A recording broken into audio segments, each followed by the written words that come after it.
politics, as in life, competition is a good thing. We want to welcome Senator Obama to Minnesota today and hope that he finds our state a place that he enjoys and will come back. And we want to make sure that that invitation is extended because we benefit as a state from having a competitive political environment and landscape in Minnesota.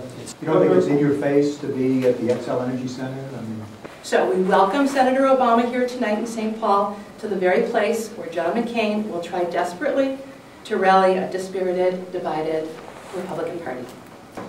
You know, it's wonderful that we have a competitive state. It's a swing state, and these venues are open for rent to anybody, to the public, and so why not? In contrast to Senator McCain, Senator Obama has a very significant leadership and experience deficit.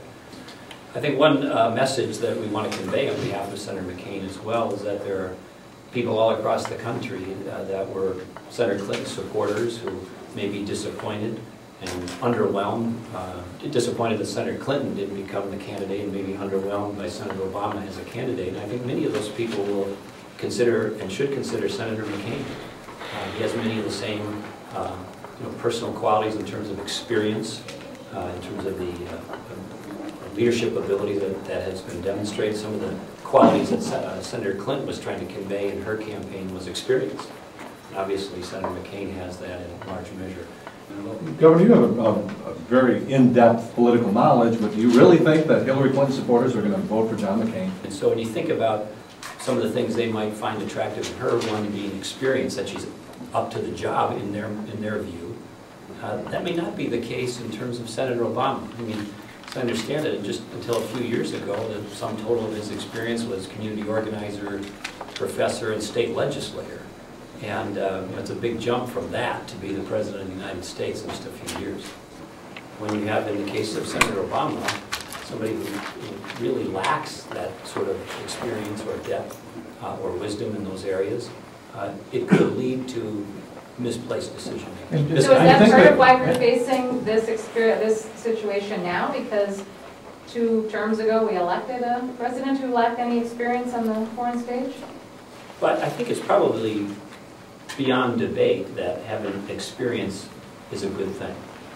Doesn't mean it's the only thing, but as one of the things that voters will look to, particularly when it comes to the issues relating to being commander-in-chief and being President of the United States of America, I think people would like to see, do you have the requisite wisdom and judgment and discernment, and that is in part a function of experience. With all due respect, that doesn't really answer the question. Was it a mistake then to elect someone without foreign experience, and is that why it's so necessary now?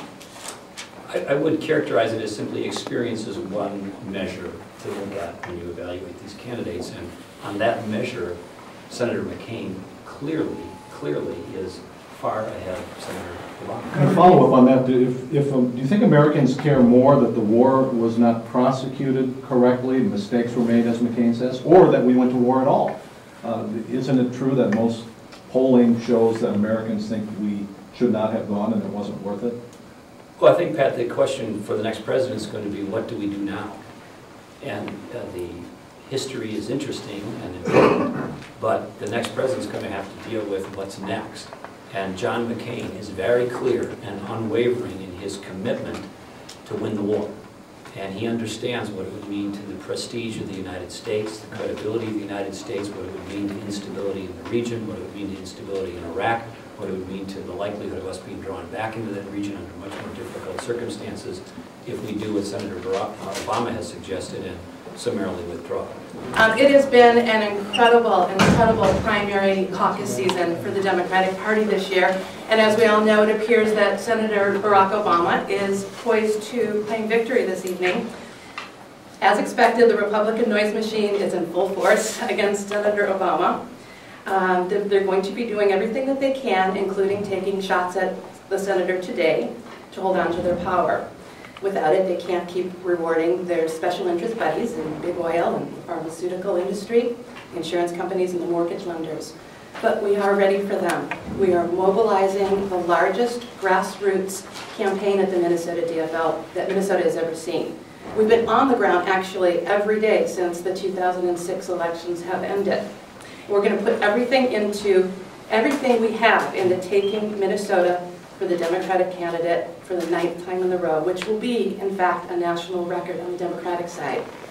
When we do that, we're going to elect Democrats up and down the ticket on November 4th. With all due respect, if I were Governor Pawlenty, I'd be trying to distract from John McCain's shortcomings as a candidate and the Republicans' failures for the last 8 years as well.